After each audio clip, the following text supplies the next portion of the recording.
रात की तन्हाई में याद तेरी जब आती है, दिल के खली गोशों को फिर से दर्द जगाती है। ख्वाब जो हमने बुने थे हाथों की लकीरों पर, वक्त की सर्दाहों ने सब राख बना डाला है। तूने कहा था साथ चलेंगे हर मौसम हर रास्ते में, पर तो ही बदल गया एकदम मेरे छोटे से हिस्से में। दुख की ये लंबी राहें ही मैं कीला उन पर चलता हूँ। तूने जो दिल जख्मी रखा मैं अब भी हर पल सुलगता हूँ।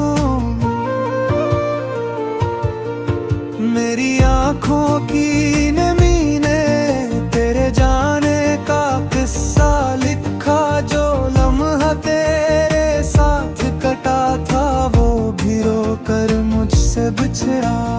अब न कोई उम्मीद बची है न दिल में कोई ख्वाहिश है, बस टूटे ख्वाबों की बारिश है और खामोश सी एक आहश है।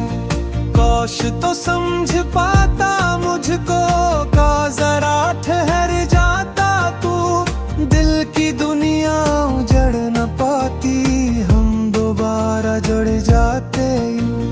वक्त के दरिया में अब मेरा कोई भी किनारा बाकी नहीं, तू चला गया तो लगा जैसे मेरा सहारा बाकी नहीं।